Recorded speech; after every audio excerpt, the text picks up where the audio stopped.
एक और खबर आपको दिखाते चले, जहां पर millennium India international chamber of commerce, industry and agriculture के अध्यक्ष और पूर्व राजदूत अनिल त्रिज्ञानत ने ही हमारे संवाददाता के साथ बात की है और उन्होंने कहा कि जिस तरह से अमेरिका ने इजरायल और ईरान के युद्ध में दखल दिया है, उससे युद्ध के जल्द रुकने की उम्मीद कम है। उन्होंने कहा कि आने वाले समय में परिस्थिति खतरनाक हो सकती है। अमेरिका अगर इस वॉर में ईरान पर कार्रवाई नहीं करता तो शायद युद्ध को रोका जा सकता था। उधर इस्लामिक देशों का भी समर्थन ईरान को मिला है और इसलिए ईरान और मजबूत हो गया है। और क्या कुछ कहा गया है, जरा देखिए।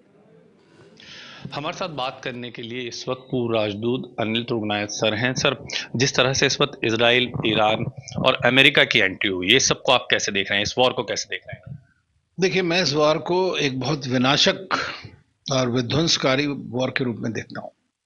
हम हमेशा से यही सोचते रहे कि वहाँ पर शांति रहे, क्योंकि भारत के लिए तो बहुत ही आवश्यक है कि मिडिल ईस्ट एक बहुत इम्पोर्टेंट ज्योग्राफी है हमारे लिए, जो है एक एक्सटेंडेड नेबरहुड है। तो जो भी वहाँ पर इनस्टेबिलिटी होती है, इनसिक्योरिटी होती है, तो उसका डायरेक्ट इम्पैक्ट जो है भारत के ऊपर और दूसरे देशों के ऊपर होता है वहाँ के। इस वक्त में दोनों, बल्कि तीनों ही देश, ईरान, इजराइल और अमेरिका, बिल्कुल मैक्सिमलिस्ट पोजीशन लेकर के बैठे हुए हैं। इजराइल चाहता है कि ईरान का न्यूक्लियर, ईरान और बल्कि इजराइल और यूएस दोनों ही चाहते हैं कि ईरान का पूरा न्यूक्लियर प्रोग्राम ही खत्म कर दें। लेकिन वो एक बात को भूल जाते हैं कि न्यूक्लियर प्रोग्राम दोबारा भी बन सकता है। और वो कैसे बन सकता है? अगर आपके पास में एक ह्यूमन रिसोर्स हो तब, और ईरान के पास बहुत ज्यादा ह्यूमन रिसोर्स है, इसमें कोई शक की बात नहीं है। मैं खुद भी देख चुका हूं उनका किस तरह का वो है। तो ये खत्म तो नहीं होगा, लेकिन हाँ जरूर क्या हो सकता है कि शायद है कि 4 साल, 5 साल, 3 साल, 2 साल, जितना भी हो, इसको पीछे जा सकता है न्यूक्लियर का। एक और बात ध्यान रखने की है कि इजराइल एक न्यूक्लियर देश है, खुद न्यूक्लियर पावर है, लेकिन वो एनपीटी, जो नॉन प्रोलिफरेशन ट्रीटी है, उसका सिग्नेटरी नहीं है। तो उसके ऊपर किसी तरह का कंट्रोल नहीं है, वो क्या करता है, किस तरह से करता है। Iran on the other hand is a NPT country, और वो हमेशा कहता है कि मैं सिविल न्यूक्लियर कॉपरेशन करना चाहता हूं। भले ही इसमें कोई शक नहीं है कि ईरान भी चाहता है कि उसके पास न्यूक्लियर वेपन हो, क्योंकि आज की डेट में जिस तरह से वॉर्स हुए हैं, चाहे रशिया यूक्रेन वॉर है या दूसरे हैं, तो हर एक देश को लगता है कि अगर मेरे पास न्यूक्लियर वेपन होता तो शायद मेरे पास लड़ाई कोई मारता नहीं, या इतनी इस हद तक मेरी नहीं धुलाई होती, जैसे कहते हैं। तो इस सिचुएशन को हम ऐसा देख सकते हैं कि इस वॉर को रुकना बड़ा आवश्यक है।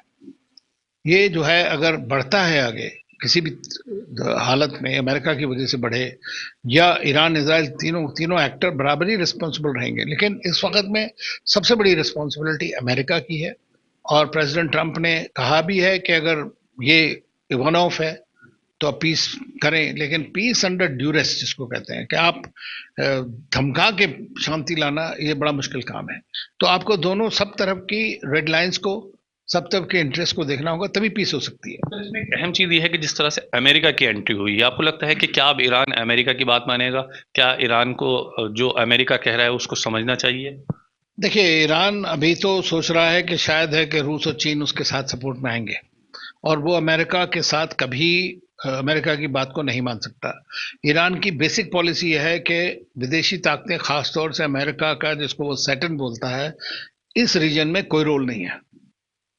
तो अमेरिका को बाहर भेजना चाहता है वो हर तरह से यहाँ से। लेकिन फिर भी ये रियलिटी तो है कि अमेरिका दुनिया की हाइपर पावर है, और जिस तरह से उन्होंने ये एक बड़ा स्पेक्टेकुलर उसको बोला है, जो अटैक किए हैं यहाँ पर अभी कल, वो एक रिमार्केबल मिलिट्री फीट है जो दुनिया का कोई और देश नहीं कर सकता। आप 11,000 किलोमीटर से आकर के मार रहे हैं वहां पे प्रेसिजन में, तो ये सिर्फ अमेरिका कर सकता है।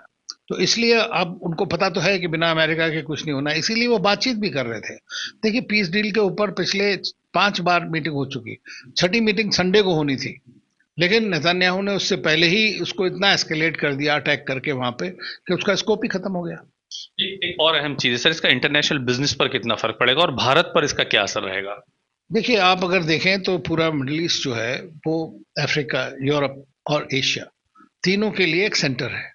सारे वहां से ट्रेडिंग लेन्स हैं, सारी lanes of sea lanes of communication सब वहीं से जाती हैं। दूसरा, ऑयल और गैस जो है सबसे ज्यादा वहां पे प्रोड्यूस होता है एक सेंटर में इस तरह। तो अगर मान लीजिए लड़ाई होती है, तो वो सारी लेन्स ऑफ कम्युनिकेशन के ऊपर इम्पैक्ट करेगा, प्रोडक्शंस के ऊपर इम्पैक्ट करेगा, इकोनॉमी के ऊपर इम्पैक्ट करेगा, और उसके चलते हम देखेंगे कि पूरे ग्लोबल इकोनॉमी के ऊपर में फर्क पड़ेगा ओवरऑल लॉन्ग टर्म में। अभी शॉर्ट टर्म में हमने देखा कि खाली हुथीज ने रेड सी के अंदर में शिपिंग बंद करवा दी थी अटैक करके, उससे देखिए दुनिया के ट्रेड के ऊपर कितना बड़ा फर्क पड़ा। आपको केप ऑफ गुड होप की तरफ से होते हुए जाना है, इसका मतलब है कि आपकी insurance cost, transportation, freight cost, ये सब बढ़ जाती हैं। और अगर आप उधर से आने की कोशिश करते, सुएज कैनाल का रफली $60 मिलियन से डे का लॉस है उसकी वजह से, तो आप समझ सकते हैं कि इसका बहुत बड़ा असर पड़ेगा। रही भारत की, तो देखिए भारत के लिए मैं समझता हूं कि हमारा जो ये रीजन है वेस्ट एशिया बहुत इंपॉर्टेंट है।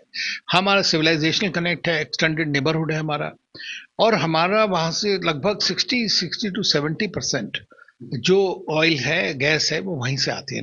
गैस तो रफली 90%।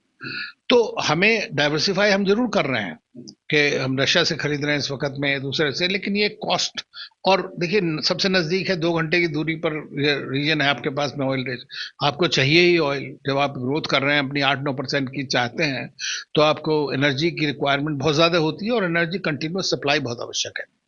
तो उसके लिए जरूरी है कि अनइंटरप्टेड फ्लो चलता रहे। और अगर ये होता है जैसे हॉर्मुज है, स्ट्रेट ऑफ हॉर्मुज, और या बंदर अब्बास है, या रेड सी के थ्रू जाना, अगर उन सब के ऊपर इम्पैक्ट आता है तो आपके ऊपर इम्पैक्ट आएगा। सबसे बड़ी बात हमारे लिए जो होगी बिजनेस के अलावा, और अब बिजनेस के बात कही आपने, तो देखिए यूएई हमारा 3rd लार्जेस्ट ट्रेडिंग पार्टनर है, Saudi Arabia 4th largest trading partner है, इराक हमारा लार्जेस्ट ऑयल सप्लायर है टुडे। तो अब अगर हम यहाँ पे कुछ भी चीज खराब होती है, प्रॉब्लम होती है वहां पर, तो हमारे ऊपर तो असर होगा। और रही बात यह कि हमारा बहुत इन्वेस्टमेंट है, उनका ही नहीं, हमारा भी बहुत इन्वेस्टमेंट है रीजन में। $80 बिलियन का रफली खाली यूएई में है भारत का इन्वेस्टमेंट। इतने सारे हाई नेटवर्थ इंडिविजुअल्स वहां पर रहते हैं। हमारा 12,000 से ज्यादा कंपनीज हैं, इंडियन कंपनीज जो वहां पर हैं। तो नेचुरली है कि इम्पैक्ट तो होगा हमारे ऊपर। और सबसे बड़ी बात यह है कि हमें, हमारा जो नागरिक हैं वहां पर 9.5 मिलियन लोग हैं, वो सोचिए आप, रफली about $60 to 70 billion every year they send to India, और वो यहीं रहता है, बाहर नहीं जा सकता। अब वो हो गया 10% आपके रफली फॉरेन एक्सचेंज का, तो उस पर फर्क पड़ेगा। उसमें फर्क पड़ेगा। लेकिन सर जो हमारे बाहर नागरिक फंसे हुए हैं, चाहे वो ईरान में हो, इजराइल में हो, सरकार उन्हें लाने की बात कर रही है, अलग अलग रास्तों से लेकर के आ रही है, लेकिन अभी भी बड़ी तादाद में वहां पर भारतीय फंसे हुए हैं, खासतौर से स्टूडेंट्स, और खासतौर से जम्मू कश्मीर, हैदराबाद, केरल जैसी जगहों के स्टूडेंट फंसे हुए हैं। उनको निकालने के लिए सरकार की जो पहल है, क्या वो सफिशिएंट है? देखिए मैं तो इतना ही कह सकता हूं, क्योंकि मैं खुद कई बार इस तरह के इवैक्यूएशंस में शामिल रहा हूं, लिबिया वगैरह में।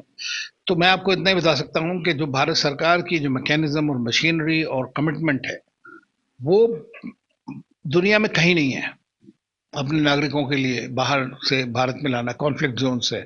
चाहे वो पैंडेमिक रही हो, इराक वॉर में आपको याद है 1,70,000 लोगों को हम लोग लेकर के आए थे, और उसके अलावा लिबिया में था मैं, हमने 38,000 लोगों को निकाला। कितने लोग, मतलब हर कॉन्फ्लिक्ट जोन से हमने लोगों को निकाला। इवन ईरान में, अभी ईरान से ऑलरेडी मेरे ख्याल से 800-900 लोग आ गए हैं, स्टूडेंट्स हैं यहाँ पे।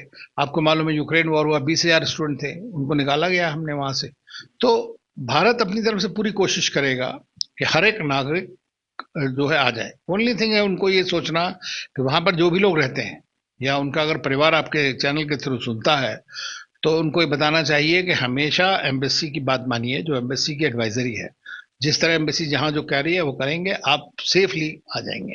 एक बहुत अहम सवाल है सर, यूक्रेन और रूस के युद्ध के दौरान यहाँ से भारतीय मजदूरों को वहां भेजा गया, अब वो बहुत ज्यादा वहां पर परेशान है, जिस तरह की वीडियोस वहां से आ रही हैं, क्या वो सही स्टेप था उस टाइम उनको भेजना वहां पर? यूक्रेन भेजना, बिल्कुल, इसराइल भेजा गया, यूक्रेन भेजा गया, अलग अलग मुल्कों में भेजा देखिए गया। मैं ये समझता हूँ, जहां तक बात है इसराइल की, तो मुझे लगता है कि हमें पता है कि 2 साल से लड़ाई चल रही है वहां पर।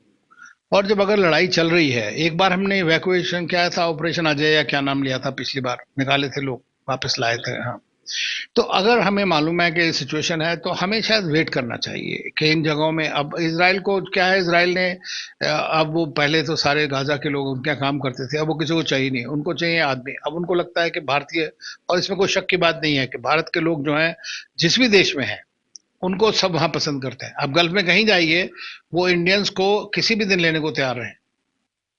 किसी भी रिलीजन का हो, उसका मतलब नहीं है। लेकिन और इसीलिए, और क्योंकि बड़ा डिसिप्लिन डेडिकेटेड लोग हैं, काम करते हैं, चुपचाप अपना पैसा बनाते हैं और आ जाते हैं। तो यही इजराइल ने भी 1 लाख रुपए या कुछ ऐसे दिया, हमारे लोग भाग पड़े। सर बहुत शुक्रिया बातचीत करने के लिए। वीडियो जर्नलिस्ट सादित के साथ ताबिश कमाल, दिल्ली।